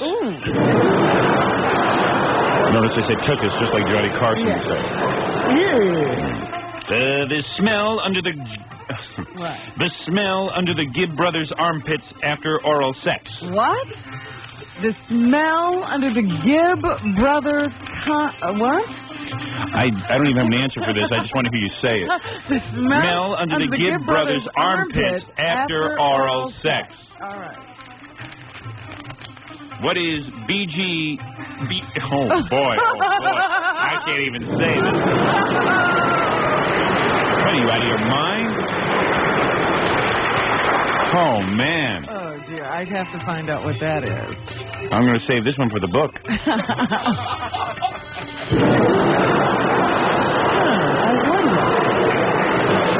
Well, we're all left in the dark on that one. May your radio station concoct more contests, more field trips, and even more misery.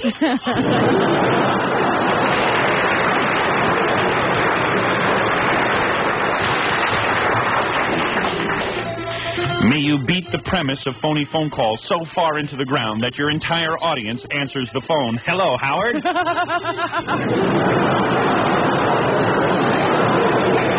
Little brown jugs. Oh, no. Little brown jugs. Little brown jugs. Oh, boy. Oh, boy, is right. Little brown jugs. What did Tawana Brawley's alleged abductors smear with excrement?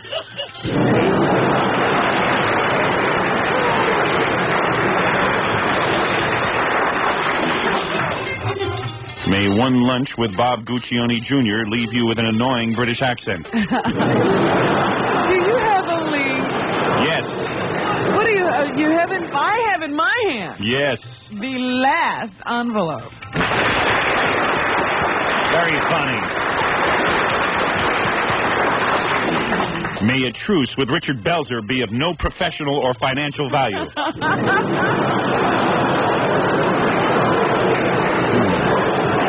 May you become starstruck in the presence of Steve Rossi. Ooh. Yes. May you be pinheaded enough to consider for even 1 second the possibility of Richard Simmons taking a wife. Yes, the last envelope. Thank you. Very funny. What be it? May your daughter date all 22 members of the Drifters.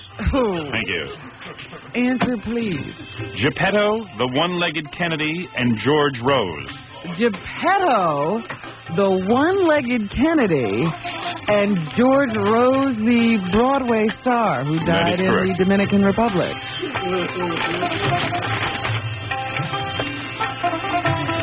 Name an old cobbler, a bold wobbler, and a cold gobbler. May a cruel twist of fate... Thank you. May a cruel twist of fate cause your meddling sister to suddenly be more successful than you.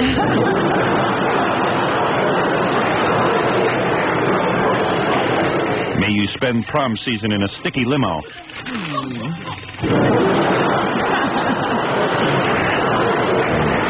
May you have the reputation of Billy Martin, the looks of Davy Johnson, and the health of Lou Gehrig. Thank you. And with that, I see it's time for you to go. It is time for me to leave. Sim. Oh.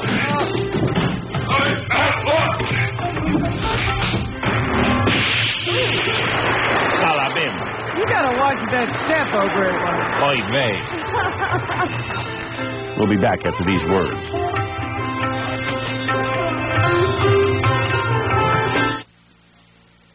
Oh, we're back. What happened? I don't know. Fred just said, "Oh crap," and what happened, man? This is supposed to be a New York and Philly spot. Oh, all right. Oh. Could have improvised. No, I can't. Dos Equis. There's no break for me on this show. People say, "Why don't you play any records?" There's no time. I don't remember. How did we used to fit records in with all this? Think about that. In Washington, we used to play a ton of music. We must have not really said much. But it seemed like we did. Yeah, I thought so. Remember when we were approached by that talk station in Washington? Yeah. And we said, well, we don't know how we'd work without music? Yeah. Obviously, we were temporarily insane. Yeah, apparently so. Dos Equis. The double X's. 2 X's on the bottle, by the way. Not 1, 2. That's what Dos Equis means. 2 Was there X's. ever Yes. an 1X? Is this a sequel to another beer? Well, I know 4X. That's a rubber. And there's a 2 X's, Dos Equis. 3 X's, What is that? I don't know what that is. And 1X I've never heard of. Okay. So it's got to be, although that is the way Gary signs his name. Dos Equis. Yes, what a great beer that is, Robin. I swear, I wish I was glugging some down right now. It goes great with food. I like a big dish of Chinese food. Believe it or not, I like to have my Mexican beer with my Chinese food. Really? Yes, it goes great. Well, it was funny because I was at a Mexican restaurant last night. What did you order? Dos Equis. Was my wife there? No. Oh, I know she left with my mother-in-law last night in the limo, went out to dinner and theater, and I sat home. Aw. Not that I want to go see me and my girl. Ugh. Believe me, you don't want to see. Have you seen that? Yeah. Bad? Ugh. Awful. Really? I can imagine. I mean, that is the corniest. I saw the TV commercials, and I said, who would go see this? A man hopping around in a plaid suit singing all night. What is it supposed to be, like the Music Man? It's a guy who doesn't know he was born into a rich family because somehow or other he got thrown out of the house, and then somebody dies and he inherits all the money, and he has to go to the Blue Bloods house and learn to be a Blue Blood so he can get the money, but he's in love with his little pauper girlfriend. Is it better than Sandra Bernhardt? What? I don't know. What kind of a question is that? No, actually, Sandra Bernhardt was in here yesterday. She does a great Very show. Good. I'm trying to slip her name in to give her some promotion. Oh, I see what you're doing. Whose voice do you think will be deeper today, mine or Larry King's? Probably Larry. Listen how deep I am, though, before you say that. Well, yeah, but he's just waking up. Yeah. And he smoked all those years. Hi, Howard. We might not be able... Dogs may be the only one who hears this interview. He'll be so deep. Hey, kid, how did you like that? Oh, it was amazing. Stupendous. It was good, right? Tell Jackie not to quit his night job. Right. Oh, boy. Actually, it was okay. Yeah, it was good. See, you were waiting so long, it couldn't live up to your expectations. That's all. But it was fun to listen to. Yeah, it shows you're trying. Right. And that's all that counts. Because we're here to try for you. Oh, boy. You're a genius. All right, dude. So in other words, fire Jackie, right? Actually, if you fired Jackie, you'd be nothing. Exactly. In fact, my whole career, I waited for Jackie. In fact, if I can say, I think your show was a lot better when he had a microphone and he was laughing through the whole show. Yeah, when he used to rasp into the microphone. This is a member of the Martling family, I can tell. First he knocked him, and then he... Oh, I love Jackie. No, Jackie's great. You're all great. It's Fred you don't like. Thank you. Okay, it's 817-92.3 K-Rock at WYSP. I wonder if Larry King will come in here and really talk honestly about his daughter. We'll have to see. Yeah. This time he's in the interview chair, not the Why am I waiting for him? questioner chair.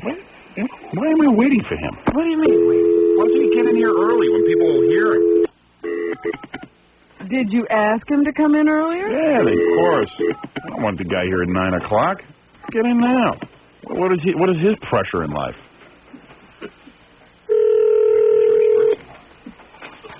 I'll bleep out what hotel he's staying in. Okay.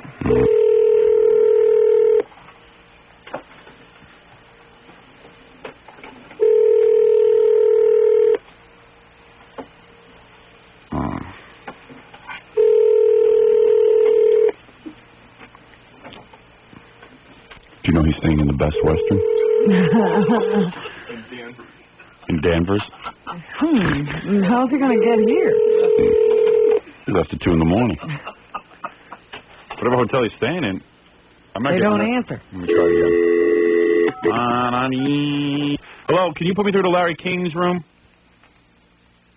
Thank you. Hello, can you put me through to Larry King's room? Hello? Oh, thank you. Okay, thank you. Thank you. What if Angie answers? That'd be great. Angie Dickinson? Angie Dickinson.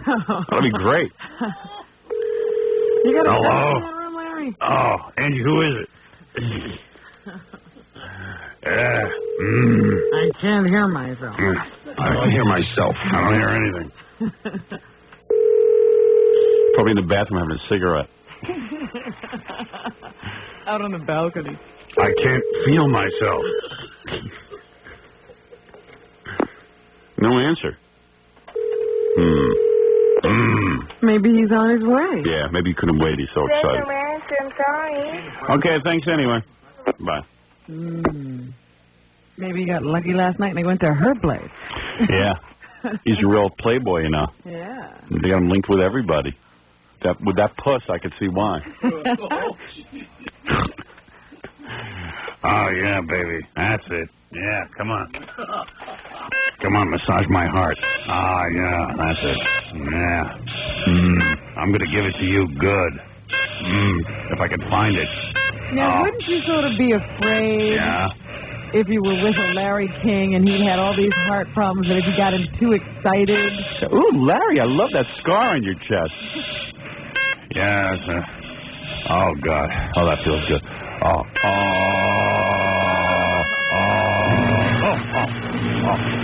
Yeah, I think having those two big things that you electrical prod the guy with to get his heart started again, I think that'd be kind of frightening to have in bed with you. I like to get into some weird stuff with that. I like the way the body bounces up like that. That'd probably be good sexually to apply to a woman. Well, that's true. The whole body stiffens up. Yeah, what are those things called? Defibrillator pads. The defibrillator pads. I like that. Defibrillator? Defibrillator pads. Defibrillator pads. Yeah. Defibrillator pads. Put that in the next turn. What your mother uses to have oral sex with your father. Defibrillator pads. But, yeah, because every time I've seen those used on TV, it's sort of like from the hips down, your body jumps up. Right. It's almost like you're having an incredible sexual movement. So if Larry had those in his dresser drawer, I'm sure if he took them out and just applied them to a woman's chest, he'd have incredible sex. Mind if I use my defibrillator pads on you?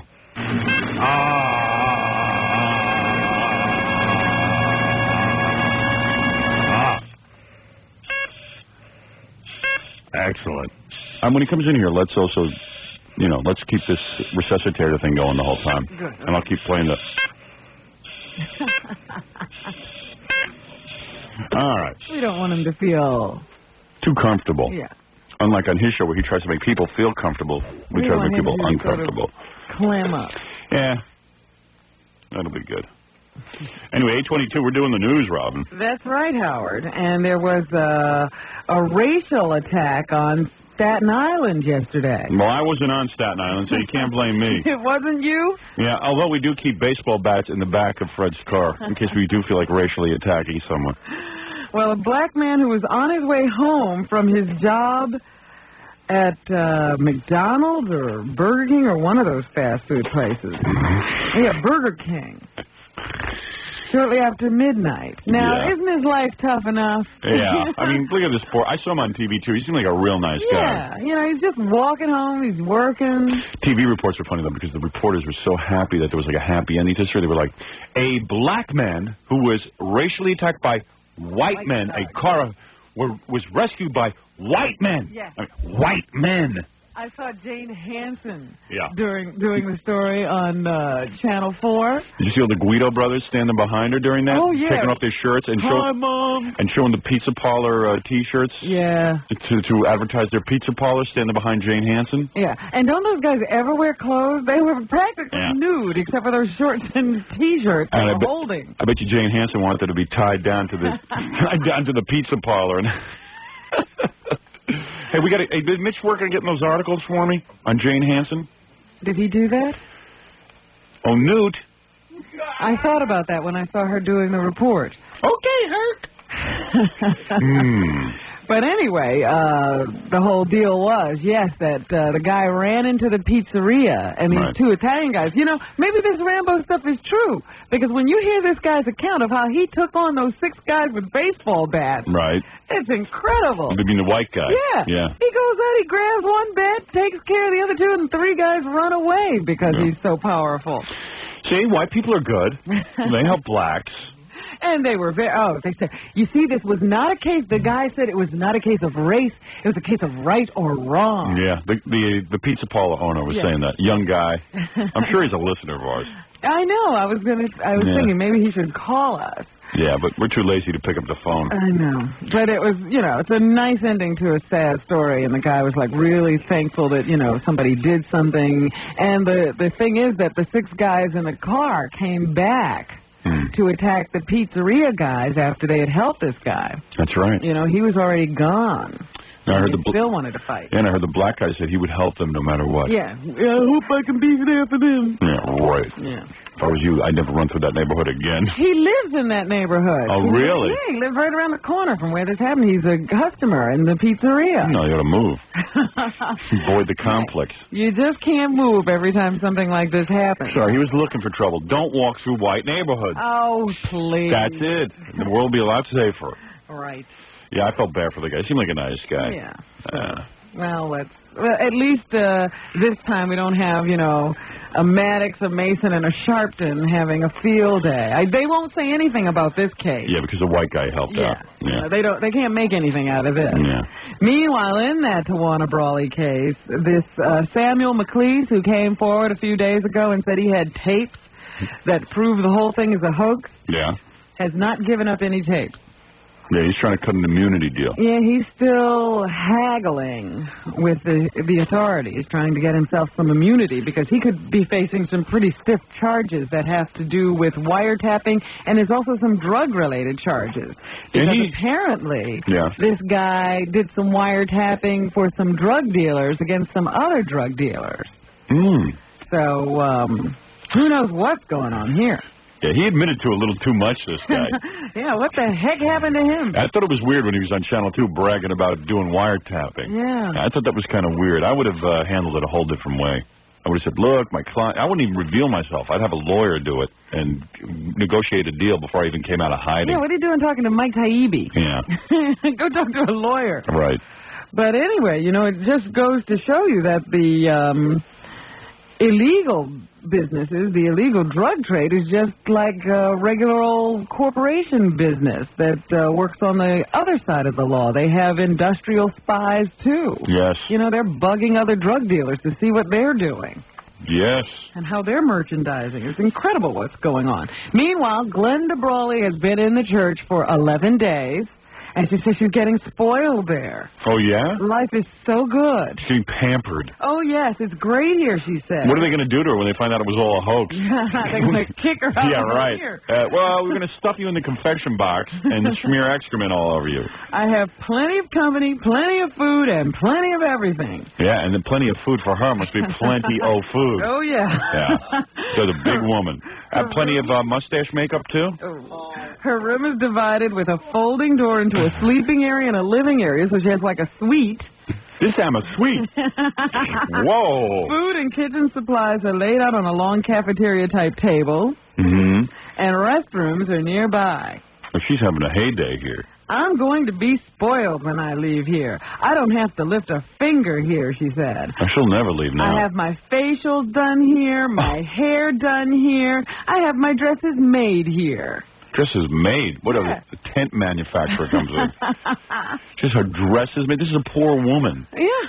Just her dresses They're made? making dresses for her. I don't have clothing made for me. Yeah, you're not living in a church. I know. I got to get over there.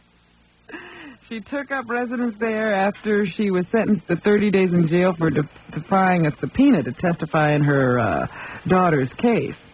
And they say she will be arrested when she leaves this church, but who knows when that'll be. She's looks like never. Good time. She's staying there. Sounds better than at my house. Yeah, no kidding, huh? Yeah. And, of course, Tawana's on her own. How old is she, 17? Tawana's 16, 17, 16. something like that. Can't say Menismapes. And going to school up in Monticello somewhere now. Yeah, with the Hasidim. That'll be confusing. So anyway, meanwhile, here's another story that is pretty incredible. I love this story. You do? Anything that's incredible, I love. Well, a guy killed his pregnant girlfriend yesterday. You can stop right there. You shocked me. He shot her. This is the crazy part. This is a month after the girlfriend dropped charges against him for trying to set her on fire. Maybe they were working for opening up for Belzer or something. Was this an act? Could have been. Maybe they were working at the Count Basie Theater in Red Bank. Boy. William Elliott allegedly barged into his girlfriend Carol Queen's apartment Tuesday night and gunned her down in front of her 5-year-old son, a teenage cousin, and a friend who had come over to protect her. And he was really tenacious about this because he came over to the house. She was in front of the house with some other woman, and they saw him coming. So he must have had a crazed look on his face because they immediately ran into the house when they saw him. Right. Barricaded themselves inside, called 911, and reported this to the police. Please help, come, he's going to kill me. He's crazy. So he's standing out there banging on the door, so she doesn't open the door. Right. And after a short time, the banging stops, but the police still haven't arrived. She doesn't know what to do, so she calls a friend to come over and help her. Right. The friend comes over, knocks on the door. She opens the door to let the friend in, and William Elliott springs out of the shrubbery and runs into the house. Wow. Runs into the bedroom, shoots her once in the heart, and then disappears. They still haven't found him. And a judge a month ago begged her not to drop charges against the guy when he had tried to light her on fire. Apparently one day he saw her as he was driving down the street. He jumped out of a car, poured gasoline over her head, and then ran behind her flicking a Bic. You got to feel pretty bad if you're a guy and you can't get a date, and this guy has women. You got to feel pretty bad. He's flicking a Bic as she runs down the street. Finally, a postman stopped him that time by spraying mace in his face. I see. So she went to court, and the judge said, please, please, please do not drop charges against this guy. And she said, I love him. He's the father of my child. I don't want you to press charges. And now she's dead. So that's the way love goes. Where did this take place? In Queens. In Queens? What was the name of the woman? Her name was really weird. It looks like a Polish name. That's not a joke. All right, now I got the story figured out. Wait a minute. He didn't know she was pregnant. He thought that she swallowed his bowling ball. And then he shot her. No, but he was black. Oh, well, he thought that she swallowed his watermelon. Okay? And he shot her. Oh, he was a black guy with a white girlfriend? Yeah, Carol Cuddlitz. Are we going to call this a racial attack? Well, are Sharpton, Mason, and Maddox, are they going to come to his defense? Yeah. All right, let me get this straight. He was a black guy. She was Polish? Yeah. All right.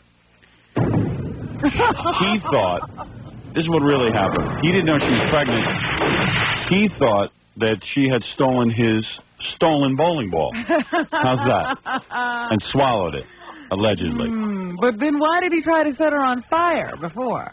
Why did the black man try to set the Polish girl on fire? Yeah. I'll be back with the answer right after these words. Oh, stay. Won't you stay? Stay. Is this the Joe Walsh commercial? Oh, good. All right. I, as a matter of fact, couldn't believe that Joe Walsh would be performing in such an intimate setting. I am definitely going to be there for this. What is this? This is fabulous.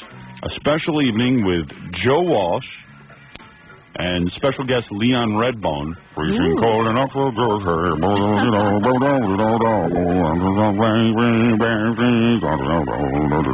I saw Leon Redbone at Westbury Music Fair once. Really? How was he?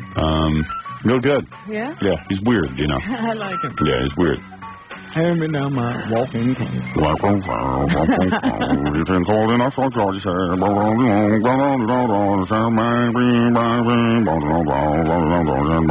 Keeps his head down the whole time. You never see his face. One wonders what's going on. Yeah. Anyway, so it's a special evening with Joe Walsh. You remember Joe Walsh? Of course. Here's Joe Walsh speaking about Andy Gibb. I respect Andy because I think he went down to natural causes, and He will be loved in my mind, well respected, and I think he was highly underrated as an artist. And there'll be a place in my heart for him from now on. This was right after Joe came back from touring Uranus. I was going to say, those were the start of many good sentences. Yeah. He just never finished it. Yeah, but he'll complete those at the Westbury Music Fair, and also he'll be, well, let me give you his whole schedule, his whole itinerary. Okay. Special evening with Joe Walsh and special guest Leon Redbone at Valley Forge Music Fair on Tuesday, June 28th, and then he goes over to Westbury Music Fair in this area Wednesday, June 29th. All right. All right. Well, I know where I'll be. Here's a tape of Joe between shows after 4 cases of beer. Tickets on sale now for Valley Forge Music Fair at the box office Ticketron. In fact, Joe's going to stop by here in a couple of days, do a little bit with us. Joe's great. You've heard him on the show. He's dynamite. I miss him. He hasn't been in here in a while. Joe Walsh, of course, legendary member of the Eagles, James Gang. I mean, you know. A fine solo performer. Yeah, I think the world of him, and he's a brilliant, brilliant musician. Yeah. Tickets on sale now for Valley Forge Music Fair. And you know what's nice? It's such a small, intimate setting. I'm sure you could just start, I'm sure Joe's just start talking to the audience. You may become his friend. Yeah. You probably end up hanging around with him and Rick the bass player. Sure. Actually, they're going to be out in West. You know what I'm going to probably do? I'll bring him back to my house after the concert. Yeah, hang out with him. Put a gate around the pool. Yeah. I don't need vomit in my pool. Tickets on sale now for Valley Forge Music Fair at the box office, Ticketron, or for charges. Call 644-5000. Oh. Tickets on sale for Westbury Music Fair at the box office, Ticketron, or for charge. Call 334-0800. Okay. Yeah, just ask the operator also for information. Westbury Music Fair or Valley Forge Music Fair. There's going to be 2 great shows. Yeah. And get your tickets now because they're going to go fast. We'll be back right after this.